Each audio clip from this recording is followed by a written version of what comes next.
क्यों नहीं?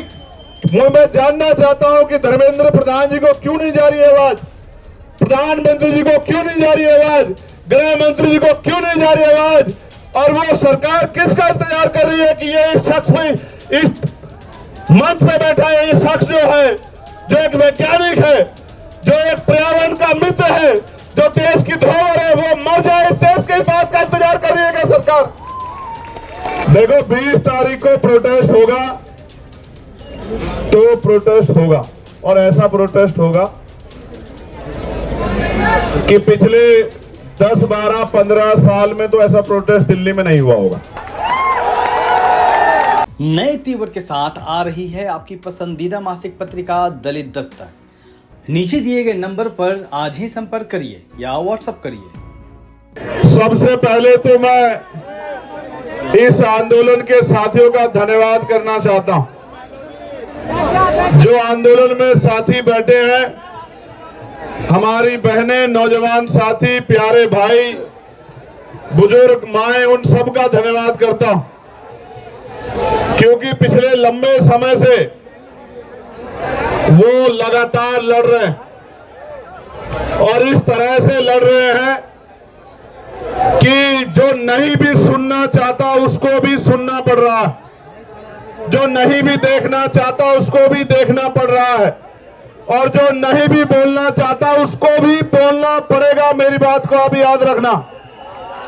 जो आज चुप है उसको भी कल बीच में आके बोलना पड़ेगा। ये नौजवानों का इनकलाब है, और इसके साथ सोनम भाई जैसे क्रांतिकारी महान योद्धाओं का साथ है। ये जो आपके रेल वाले साथी है ना, ये हटेंगे तो बहुत आसान रहेगा, आप आओगे तो वो भी उठ जाएंगे। मैं आपके उत्साह को समझता हूं, और ये उत्साह बना रहना चाहिए, ये उत्साह आगे बढ़ना चाहिए। प्यारे साथियों, ये जो शख्स हमारे बीच है, सोनम सर, पिछले लंबे समय से इस देश के लिए कई महत्वपूर्ण लड़ाई, लोगों को जगाने के लिए, लोगों को उनके अधिकार के प्रति जागरूक करने के लिए हम लोगों ने लड़ते देखा है। और अच्छी बात यह है कि वो अपने लिए नहीं लड़ रहे हैं, ना उनको नौकरी चाहिए, ना उनको कोई पेपर देना, ना उनको कोई नौकरी चाहिए सरकारी, ना उनको कोई पेपर देना है। और अगर वो अपनी जान को दांव पे लगा के यहां बैठे हैं और हटाए से नहीं हट रहे, इस बात का इनकलाब है, इस बात की चेतावनी है हुकूमत को कि अब ज्यादा दिन तक उनकी डिक्टेटरशिप चलने वाली नहीं है, उनको फैसला लेना पड़ेगा। मैं तो देख रहा था जहां लोग अपनी लड़ाई नहीं लड़ते, जहां लोग अपनी समस्याओं में नहीं खड़े होते, मुझे सहयोग से यह भी कहना पड़ेगा, इस देश के नौजवानों को अपने बारे में सोचना चाहिए, सोचना चाहिए उन्हें अपने बारे में। आज वो इसलिए घर से बड़े पैमाने पर नहीं निकल पा रहे हैं क्योंकि घर के लोगों को ये लगता है कि अगर वो जाएंगे तो किसी मुसीबत का सामना करना पड़ सकता है। अगर आप अपनी लड़ाई अपने आप नहीं लड़ोगे तो आपकी लड़ाई कौन लड़ेगा? मैं पूरे धन्यवाद देता हूं इस मंच को, वो हमारी बहनें, हमारे भाई जो बैठे हैं भूख हड़ताल पे, अनशन पे, जो डटे हुए बारिश में, तूफान में, गर्मी में, सर्दी में। और मैं खुद आंदोलनकारी हूं, मैं जानता हूं कि जब कोई आंदोलन करने निकलता है तो उसको कितनी तरह का सामना करना पड़ता है, उसमें सवाल खड़े किए जाते हैं, उसकी नैतिकता को गिराने के लिए प्रयास किए जाते हैं, उस पर आरोप लगाए जाते हैं कि इनको फंड कहां से मिल रहा है, इनको सुविधा कहां से मिल रही है, ये इस पार्टी से ऑर्गेनाइज है, ये इस संगठन से ऑर्गेनाइज है। ये मैं इनको देख के क्या कहूं, ये किससे ऑर्गेनाइज हो सकते हैं? ये तो नौजवान हैं, और नौजवान जब जब अंगड़ाई लेता है निजाम बदल जाता है। मेरी बात को आप याद रखना।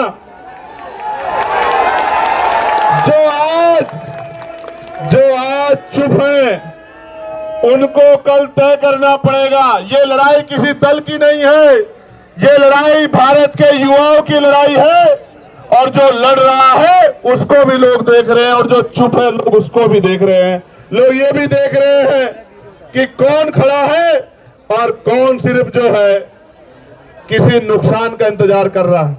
ये बड़े बड़े इंपोर्टेंट लोग आज मैं इस मंच पे देख रहा हूं। प्यारे साथियों, मैं तो खुद एनएसए में रहा 16 महीने के लिए जेल में, और निर्दोष होते हुए रहा। उसके बाद दिल्ली कई बार यहां प्रदर्शन करने आया तो रास्ते रोक दिए गए, बैरिकेडिंग लगा दी गई, बड़े बड़े पुलिस ने साइन बोर्ड खड़े करके तमाम तरह के प्रयास किए, डिटेन किए गए। लेकिन जब कोई क्रांतिकारी किसी अच्छे मकसद के लिए निकलता है, किसी जंग के लिए, किसी लड़ाई के लिए निकलता है, किसी संघर्ष के लिए निकलता है, ये छोटी मोटी दीवारें उनको रोक नहीं सकती। तो कई बार संघर्ष करने के बाद, और जब इससे भी काम नहीं चला तो गोली भी खानी पड़ी। लेकिन मैं जिम्मेदारी से कह सकता हूं, ये मुल्क हमारा, ये देश हमारा, हम इस देश के नागरिक हैं। इस देश के हर एक नौजवान की जिम्मेदारी, हमने लोकसभा में शपथ ली है संविधान की कि हम अंतिम व्यक्ति के अधिकारों की लड़ाई लड़ेंगे। मेरी और सबकी जिम्मेदारी बैठती है कि वो इस प्रोटेस्ट में साथ खड़े हों। आप महसूस करके देखो, देश की हर मां चाहती है कि चंद्रशेखर आजाद और भगत सिंह पैदा हों, लेकिन हो पड़ोसी के यहां, क्योंकि उनको शहादत देनी। और मैं फिर कह रहा हूं, ये देश आंदोलन से बना है, ये देश आंदोलन से आगे बढ़ा है। इस देश ने आंदोलन से अंग्रेजों के पैर उखाड़ दिए थे, और ऐसे ऐसे आंदोलन जो अंग्रेजों की भाषा बोलेगा, जो अंग्रेजों के रास्ते पे चलेगा, जो अंग्रेजों को अपना आदर्श मानेगा, उन सबके पैर भी ऐसे ऐसे आंदोलन उखाड़ देंगे जो आज तानाशाही कर रहे हैं। क्यों नहीं?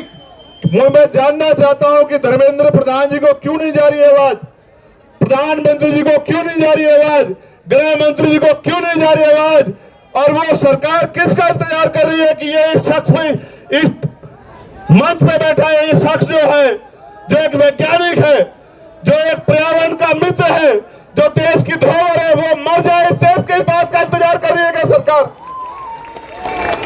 या इंतजार कर रही है कि कुछ गोंस आके यहाँ पत्थर फेंक दे, डंडा चला दे, या कोई भीड़ आके इस आंदोलन में हिंसा कर दे, ये आंदोलन बर्बाद हो जाए?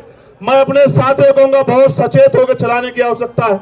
अब तक जैसे आपने चलाया, आपकी बहादुरी को हम लोग सलाम करते हैं। अब तक जैसे आपने चलाया, मैं आपकी बहादुरी को सलाम करता हूं। और मैंने देखा इस तरपाल के लिए पैर पकड़ने पड़े भाई, इस तरपाल के लिए पैर पकड़ने पड़े यहाँ रुकने के लिए। लास्ट बार पहलवान बेटियों का आंदोलन हुआ था यहाँ, मेरे आज भी याद है, जब ये आंदोलन लंबा चला था।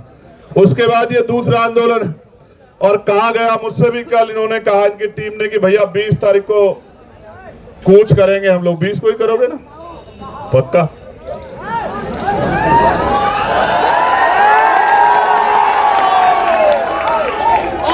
तो लिखो, नोट करो कि 20 तारीख को कूच करेंगे। मेरी बात को आप याद रखो।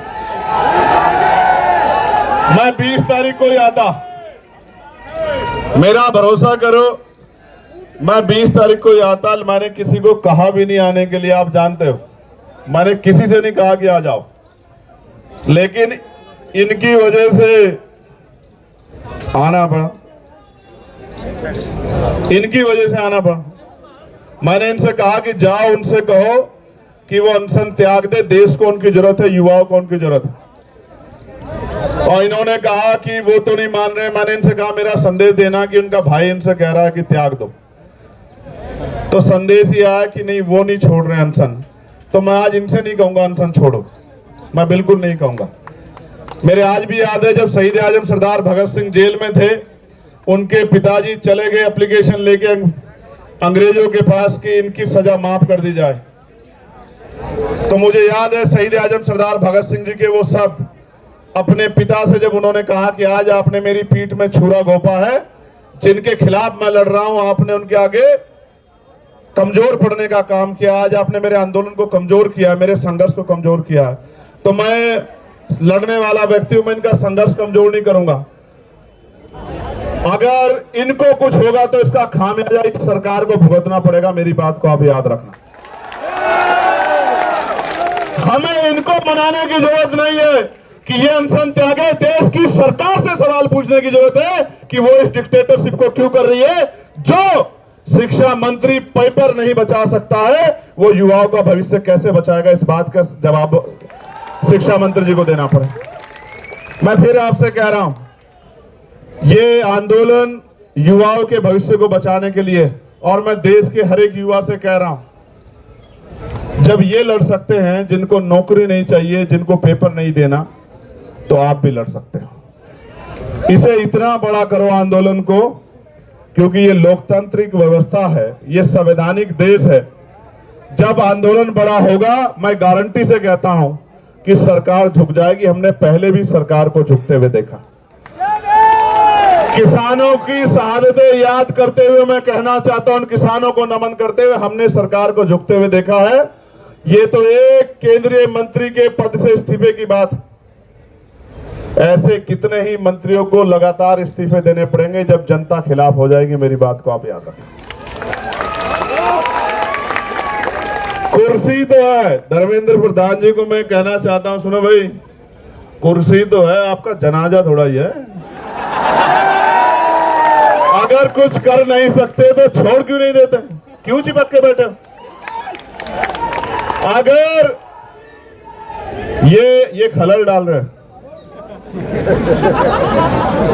एक बार जो कह दिया जाए वो माना जाए, उसके बाद दोबारा कहना पड़े तो ये अनुशासन के बाहर। अगर आप कुर्सी पे बैठ के कुछ कर नहीं सकते, देश के युवाओं का भविष्य नहीं बना सकते, तो आप कुर्सी छोड़ क्यों नहीं देते सर? क्यों चिपट के बैठे हो? जब देश के युवाओं को आप जैसा शिक्षा मंत्री चाहिए ही नहीं है, तो काहे को चिपक के बैठे हो? सवाल ये है, सरकार अगर 3 किलोमीटर की बात नहीं सुन रही है तो क्या 300 किलोमीटर की बात सुन सकती है? सरकार सुनना नहीं चाहती है, सरकार सुन के इग्नोर कर रही है। जवाब दो। उनको लगता ये है कि ऐसी अफीम चाट रखी है लोगों ने, कितने दिन याद करेंगे। और ये सच भी है, ये सच भी है।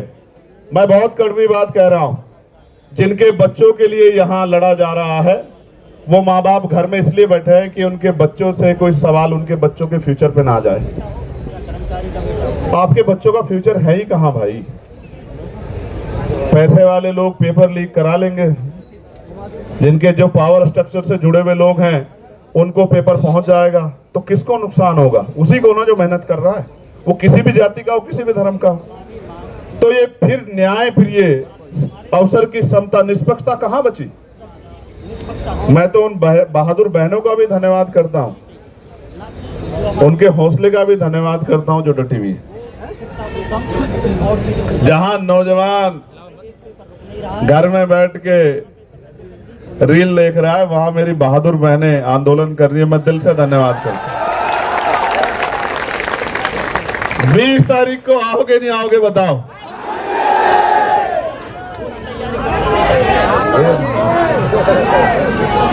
देखो एक चीज जानो, मैं इस आंदोलन पे कोई सवाल ना खड़ा हो, मेरी नैतिकता ये कहती है किसी वजह से इस आंदोलन पे कोई सवाल ना खड़ा हो। जब मैं वहां आया ना, तो अपनी पार्टी, अपने तमाम मन के इच्छाओं को मैं वहां रख के आया। किसी भी पवित्र आंदोलन पे सवाल किसी की वजह से नहीं खड़े होने चाहिए। हर व्यक्ति की जिम्मेदारी बैठती है, वो किसी भी पार्टी का हो। वो जब यहाँ आ जाए इस आंदोलन में, तो वो छोड़ आए उसको। वो इसलिए आए क्योंकि उनसे पहले लोग लड़े। जो काम हमें करना चाहिए था वो काम ये टीम कर रही है। ये हमारी जिम्मेदारी। हम सपने दिखा रहे हैं, हमें लोग वोट कर रहे हैं, हम लोगों के बीच जा रहे हैं, ये हमारी जिम्मेदारी। इसलिए मैं तो आ जाऊंगा। और मैं तो फिर कह रहा हूं, मैंने उस दिन भी कहा मेरठ में, जब मैंने उनकी हालत देखी, कि मैं तो बैठ जाऊंगा। मैं बैठ गया तो फिर ये सरकार को भारी हो जाएगा। क्योंकि अगर मैं बैठूंगा तो जितना यहाँ ये इसका पूरा क्षेत्रफल है, इतने लोग तो रात तक आ जाएंगे।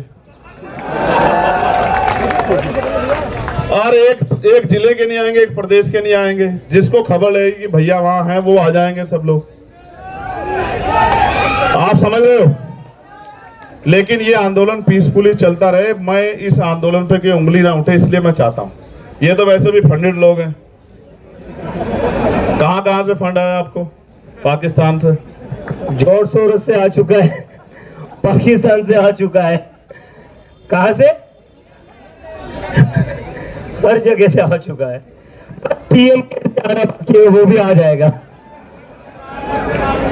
देखो सुनो, ये पाकिस्तान लवर है पहला, फिर ये जोर शोर से इनको फंड्स आ रहे हैं, फिर ये CIA के एजेंट से इनको बात वहां से वो चल रहा है। अभी और रहेगा, पहले वो हिंदू मुसलमान जैसे वो भी यहाँ करके देख चुके हैं ये लोग, धर्म विरोधी सब कुछ करके। लेकिन सवाल ये है, ये लड़ किसके लिए रहे? इनमें से कौन सा ऐसा है जिसका पेपर लीक हुआ है? क्या जरूरत है इनको आने की? क्या जरूरत है इनको खड़े होने की? इनके घर वालों को डर नहीं लगता क्या? क्या उनकी जान कीमती नहीं है क्या? क्या वो आपके लिए लड़ते लड़ते शहीद हो जाए तो भी ना आप जागो? आपको याद है सरदार भगत सिंह क्यों फांसी का फंदा चूमना चाहते थे? उनको ऐसा लगता था कि मेरे जाने के बाद लोग जागेंगे, और यही जिद करके सोनम सर बैठे हुए। मैं आपसे आग्रह करूंगा सर, 20 तारीख को हम लोग जितना बड़ा प्रोटेस्ट आप चाहोगे उतना बड़ा करेंगे, मगर 20 तारीख को आप हमारी भी मान लेना। आप आदमी बता दो कितने चाहिए 20 तारीख के प्रोटेस्ट में आपको, और बताओ यहां से वहां तक, संसद तक आदमी चाहिए, आप बताओ। आप जो कहोगे, आप कहोगे कि यहां से संसद तक आदमी देखने हैं, तो मैं वचन दे कहता हूं, सुनो भाई, मैं कोई बात हवा में नहीं कहता। पहली बात, अगर मैं कह रहा हूं यहां खड़े होकर एडवोकेट चंद्रशेखर आजाद कि यहां से संसद तक आदमी आदमी होगा, तो आदमी आदमी होगा, मेरी बात को आप याद रखें। और सुनो,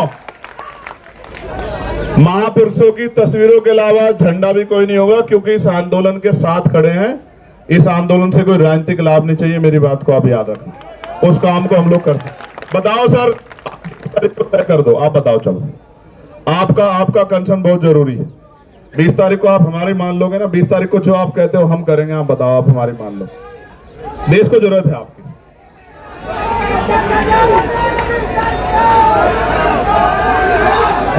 आप 20 तारीख को हम कर रहे, आप चाहते हो 20 तारीख को हम लोग जीत जाएं? आप बताओ पहले, मैं क्या चाहता हूं? मैं चाहता हूं ना, हमें हमारा जो है मजबूत पिलर भी हमारे साथ रहे, खड़े रहे, डटे रहे।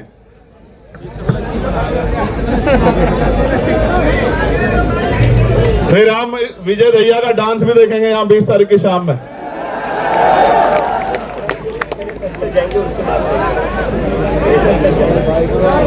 अगर हमारा प्रोटेस्ट सफल हो गया तो फिर आप शाम में हमारी बात मान लोगे? पक्का? ये डांस दिखाएगा शाम में, विजय डांस करके दिखाएगा शाम में। विजय आपका नाम? देखो, 20 तारीख को प्रोटेस्ट होगा तो प्रोटेस्ट होगा, और ऐसा प्रोटेस्ट होगा कि पिछले 10, 12, 15 साल में तो ऐसा प्रोटेस्ट दिल्ली में नहीं हुआ होगा।